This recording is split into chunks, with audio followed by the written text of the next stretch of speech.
কৃষি কৰ্মৰে স্বাৱলম্বিতাৰ উৎকৃষ্টতম নিদৰ্শন দাঙি থৈছে দক্ষিণ কামৰূপৰ এগৰাকী ব্যক্তিয়ে 12 মাহে কৰা বিভিন্ন কৃষি কৰ্মৰে সম্প্ৰতি আদৰ্শ হৈ পৰিছে দিনেশ নাথ নামৰ ব্যক্তিগৰাকী। তাঁতশালত কাপোৰ বৈ নিজৰ দুগৰাকীকৈ কনিষ্ঠ ভাতৃক উচ্চ শিক্ষাৰে শিক্ষিত কৰিছে। গোহালিত গৰু, পুখুৰীত মাছ, ভঁৰালত ধান, বাৰীত তামোল পাণৰ পৰা আৰম্ভ কৰি লাও, জিকা, ভোললৈ সকলো আছে দিনেশ নাথৰ ঘৰত। বান আৰু গৰাখহনীয়াত সৰ্বস্বান্ত শুৱালকুছিত গৈ তাঁতশাল শিকিছিল দিনেশ নাথে আৰু সম্প্ৰতি এই তাঁতশালৰ বাবে অসমৰ ভিন্ন প্ৰান্তত গৈ শিক্ষাদান কৰিবলৈ সক্ষম হৈছিল লোকজন। এই সন্দৰ্ভত মিৰ্জাৰ পৰা মন সাগৰৰ এক প্ৰতিবেদন এই মুহূৰ্তত আসাম টক্সৰ দৰ্শকসকলক আগবঢ়াইছে। নিজৰ একাগ্ৰতা আৰু সাধনাৰ বলত স্বাৱলম্বিতাৰ উৎকৃষ্টতম নিদৰ্শন দাঙি ধৰা এগৰাকী বিশেষ ব্যক্তিৰ বাসগৃহত আজি বৰ্তমান আমি উপস্থিত হৈছোঁ আৰু সেইগৰাকী ব্যক্তি হৈছে এসময়ত বানপানী তথা গৰাখহনীয়াৰ কবলত বিধ্বস্ত হৈ পলাশবাৰী বৰতাৰীৰ পৰা অসমৰ ভিন্ন প্ৰান্তত দিহিঙে দিপাঙে ঘূৰি ফুৰি অৱশেষত ৰাণীৰ এই বিশেষ অঞ্চলটোত আহি থিতাপি লোৱা এগৰাকী বিশেষ ব্যক্তি। তেখেতৰ নামটো হৈছে দিনেশ নাথ আৰু দিনেশ নাথৰ বাসগৃহত আমি উপস্থিত আছোঁ। সতীৰ্থ সহযোগী গৌতম জ্যোতিক অনুৰোধ জনাম তেখেতসকলৰ এই বাসগৃহৰ কিছু দৃশ্যাংশ আৰু ইয়াৰ পৰাই আমি পোনে পোনে যাম য'ত দিনেশ নাথে আচলতে সুন্দৰ সুন্দৰ জাতীয় সাজ পোছাক তৈয়াৰ কৰে। সেই বিশেষ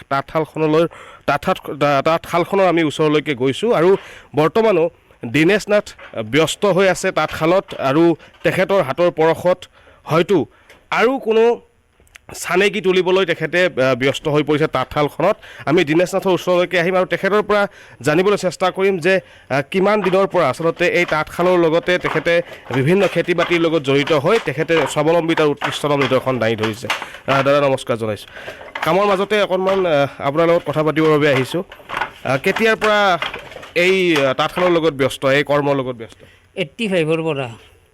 কেনেকৈ আচলতে এই তাঁতশাল বৈ যে জীৱন নিৰ্বাহ কৰিব পাৰি, স্বাৱলম্বী হ'ব পাৰি, কেনেদৰে মনলৈ আহিল বা কেনেদৰে এই প্ৰশিক্ষণ ল'লে তাঁতশাল? যেতিয়া পেটত ভোক লাগিব কৰ্ম বিচৰি যোৱা যায়। কৰ্ম বিচৰি যাই শুৱালকুছিত যাই মই প্ৰায় 3 মাহ অপেক্ষা কৰিব লগা হ'ল। 3 মাহ অপেক্ষা কৰি মোক যোগালী নাৰাখে। তাৰমানে প্ৰথম যিকোনো কামত হেণ্ডিমেন হ'ব লাগে। মোক যোগালী যেতিয়া নাৰাখে সৰ্বে নামৰ বৈশ্য মানুহজন সৰ্বে বৈশ্য, তেখেতসকলে মোক ৰাখিলে। শুৱালকুছি বাথান বুলি কয়। তেখেতসকলৰ ঘৰত 1 বছৰ থকাৰ পিছত মই এই কামটো শিকিব পাৰিলোঁ। শিকিয়ে মই 2জন ভাইক মানে গুৱাহাটীত পঢ়াব লগা হৈ গৈছে। মানে তাঁতশাল বৈ ইয়াৰ উপাৰ্জনেৰে আপুনি 2জন ভাইক পঢ়াইছে বা উচ্চ শিক্ষা। এজন গুৱাহাটী ৰিহাবাৰীত পঢ়াইছিলোঁ আৰু এজন ডিকেত। তাঁতশালৰ উপাৰ্জনেৰে 2গৰাকী নিজৰ কনিষ্ঠ ভাতৃক আপুনি উচ্চ শিক্ষাৰে শিক্ষিত কৰিছে।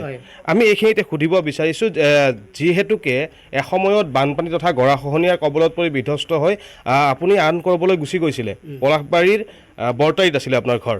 বৰতাৰীৰ পৰা অইন ঠাইলৈ গুচি গৈছিলে, তাৰ পৰা আহি ইয়াত থিতাপি লৈছে। কেনেকৈ যোৱা হ'ল?